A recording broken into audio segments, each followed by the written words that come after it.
Hello, everybody, and welcome to today's show. If you are in the Metro DC area and you're like, Cheree, how do I find deals in DC? Because the numbers don't work, the math isn't mathing. I've got a treat for you. Mr. Ben Jenkins is here with us. He is a realtor and a real estate broker. He has a great office in the DuPont Circle area of Washington, D.C. But to all of my people who are in higher price areas, whether you're in California or Florida or New York or places like that, this is also for you as well. It is really about finding deals and how to actually make the numbers work. So first of all, Ben, welcome. Welcome to the platform. Yeah, thanks for having me, Cheree. Look forward to this. Talking. Okay. So tell us a little bit about yourself and how you got into real estate, first of all. Yeah, so graduated. I'm pretty young, actually. I graduated college in 2021. Immediately started working for this company called New Western. I'm sure, maybe some people on the podcast right now might have worked with us before. We operate a marketplace for investors to find homes to rehab. And I do acquisitions for them. Started in the disposition role and now I'm doing acquisitions for them. But started in Denver in 2021.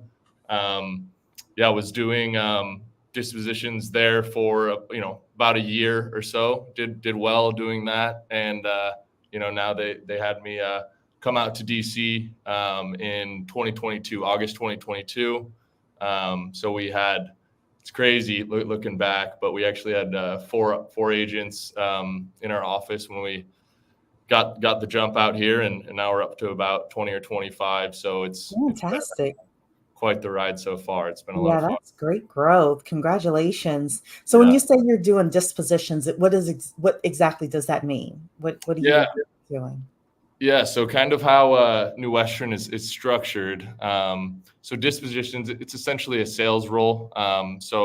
Disposition agents here at New Western, they will bring in new investors, help our investors learn how to purchase properties from us, as well as, if they need financing. We also, have a sister company to New Western called Sherman Bridge. They can help them get financing and stuff like that, like just kind of a one-stop shop, if you will, for investors to, start getting the ball rolling on getting properties.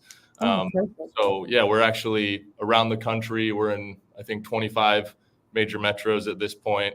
But essentially the disposition agent's job is to put the buyer in the best position to get the best deals. So that's kind of, what a disposition agent does. And then obviously, like I said, I'm doing acquisitions now. So, bouncing off what we're going over today is just, identifying profitable opportunities that would make sense for our investors. Right. Well, I hope that, at some point we would be able to work together with some clients as well with regards to the financing there. So then let's take a step back and actually help people with regards to finding deals in the Metro DC area. When someone comes to you, what questions are you asking of them, and how are you helping them actually find these deals that can cash flow, for example? Yeah, no, 100%. And I feel like a lot of people think that you need to spend a lot of money on marketing to find deals, which, sometimes is the case, and it can be the case. And a lot of people do that and have a lot of success. I'll say, though, too, I mean, there's a lot of free ways to get deals. I mean, just calling, believe it or not, calling agents, saying, hey, next deal that you get, and maybe it's not a good fit, maybe it's not retail ready for the market, hey, give me a shot at that one. I can pay you a finder's fee if you get it to me off market. Just kind of decrease that competition for you, to obviously get that deal, because I mean that's your bread and butter. Like, people that are in the industry all the time, like, obviously they're going to run across houses, and some of them are distressed, and maybe for whatever reason it's just not a good fit for the open market. So I would say most of my deals is just working with real estate agents and, relationships, I feel like are a huge part of this business. Yeah.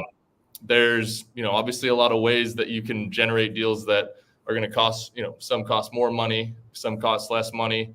But I mean, you can go for something like direct mail. Mhm. And I'll always say, if you're going to go the direct mail route, it's a great route to go. But you're going to want to, a lot of people will use, prop stream, which is, Mhm. great, or, other avenues to pull lists or they'll buy lists, which is great, but odds are other people have bought those lists. Same list. So, yeah. So, I mean, I think driving for dollars and, you can actually create handwritten lists and, make them, bulk. So you'll just have, it's a lot more personalized, and odds Mhm. are those people, maybe they haven't been reached out to maybe as much as the list that you bought. Yeah. So, I'll say, definitely that's a great way to get going, because I mean, what you don't want to do, especially if you're just getting started, is just start spending a ton of money. Mhm. I Because agree that's, with that. yeah, that's kind of how you get killed. It Um, is. It is. So, and then you get desperate. But I yeah, want to take a step back yeah, and go to the talking with real estate agents and yep, networking with people who are just in the industry. It could be real estate agents, lenders, yep, title companies, etc. First of all, go on to Grid, GRID for everybody, Grid Investor, finding, a group near you and actually networking with people. The second thing is to be specific about what your buy box is.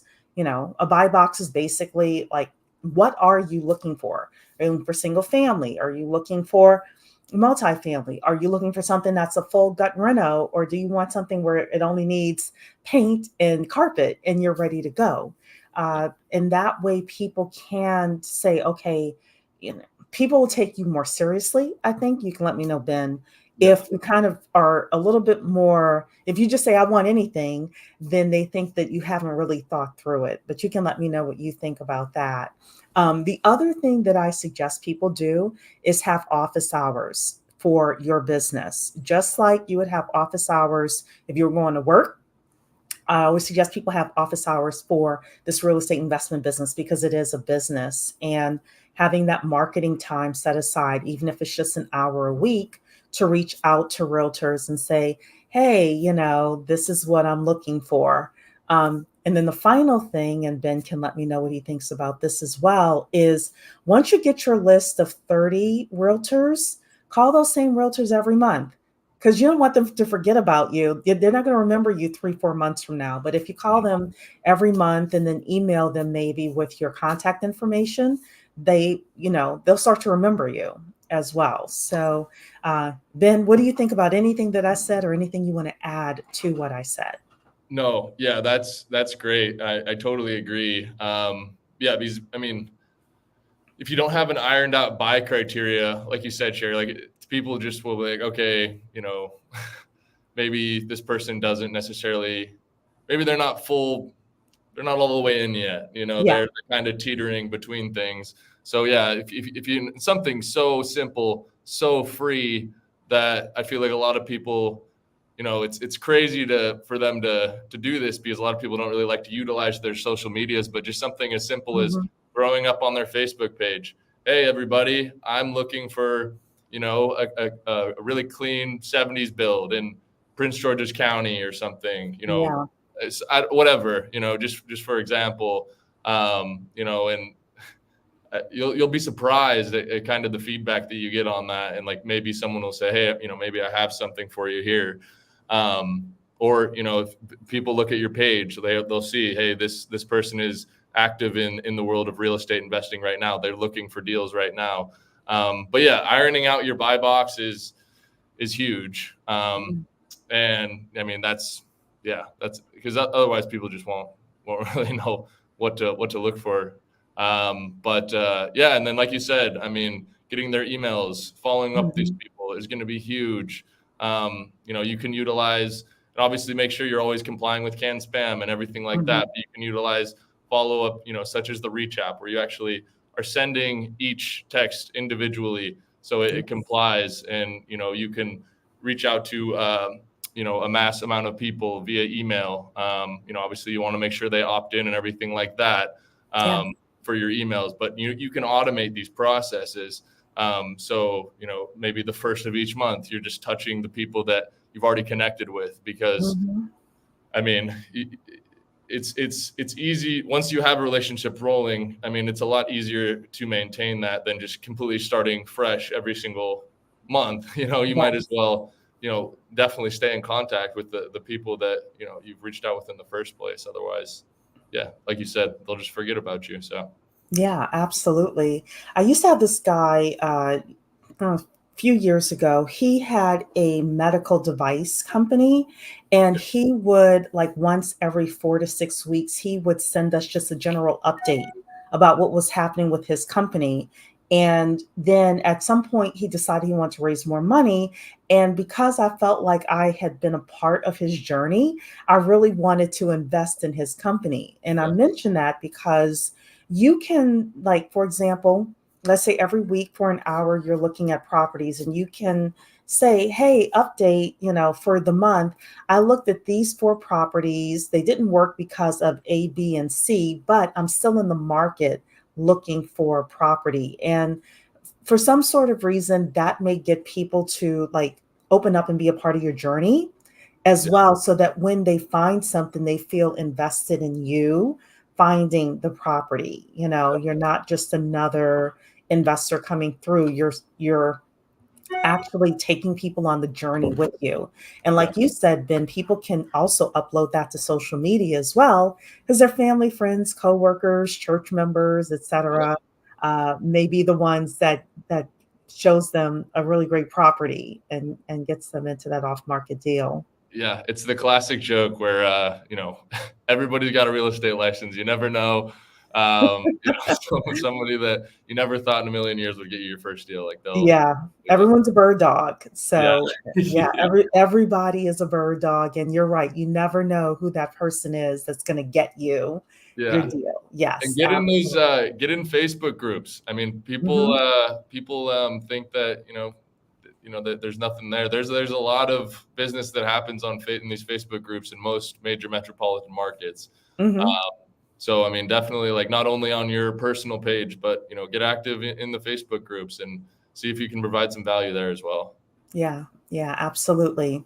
So let's say you have a client, and they're super serious. They have their buy box together, and you're starting to look for properties. What are some of the things that you do in order to analyze the deals and make sure that they're actually good deals for the clients? What kind of tools do you use for that? Yeah, I mean, just with the amount of volume that we do, I mean, we are quicker, and then we leave, because it's all, kind of subjective. I'd say at the end of the day, someone Hmm. might get a rehab done for a lot less than someone else. Someone might want more profit than someone else. But yeah, a lot of the times, I mean, we're looking at percentages. Hmm. Kind of depends on, the year built, where the property's located, stuff like that. Like in, just for our market, Cheree, like in Baltimore City or DC, obviously you're just going to need a little bit more margin because those flips might take a little bit longer. They're older houses, stuff like that. Whereas, you get something in PG County, Montgomery County, Northern Virginia, something like that. Like, people are okay with maybe not walking away with as much, but it's more of a sure thing, if you will, and it's going to be a lot quicker. So Hmm. we're mainly running these on like a percentage, and then we have a rehab calculator that we'll punch these numbers into as well, just to kind of get a deeper dive into the deals. But yeah, I mean, typically depending on where it is, like typically I'm itemizing the deal as far as rehab goes. Um, Hmm.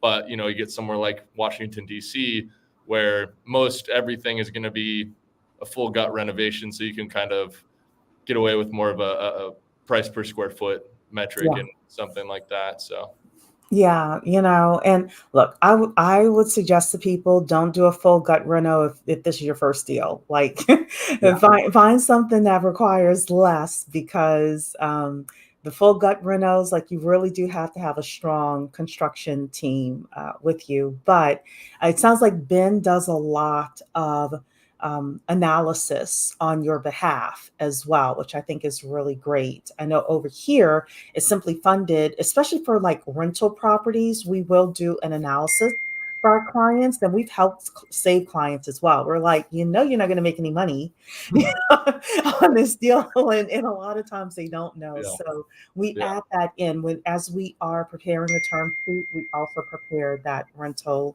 analysis as well, because our goal is to protect our clients too. And I'm sure you feel the same way, Ben, where Yeah. we don't want our clients getting into a bad deal because we care about them and we care about their portfolios and being able to, profit and grow, et cetera. So, Yeah. what are some of the um, precautions that you have for people with regards to, either types of deals, should they invest in Baltimore City because it's cheaper, quote unquote, or should they stay in a higher cost area where there's maybe a little bit less risk, or any other precautions or suggestions that you have for people when it comes to investing in this area? Yeah, for sure. I mean, I feel like it more comes down to what you're kind of looking for. At the end of the day, like in Baltimore City, you're obviously going to get a lot better cash flow. Mm-hmm. Yes. But Washington D.C., it seems like a lot of investors are pretty fine with breaking even almost on their cash flow for a couple of years until obviously the rents increase. Right. And they So get appreciation as well. yeah, and they'll get a lot more appreciation.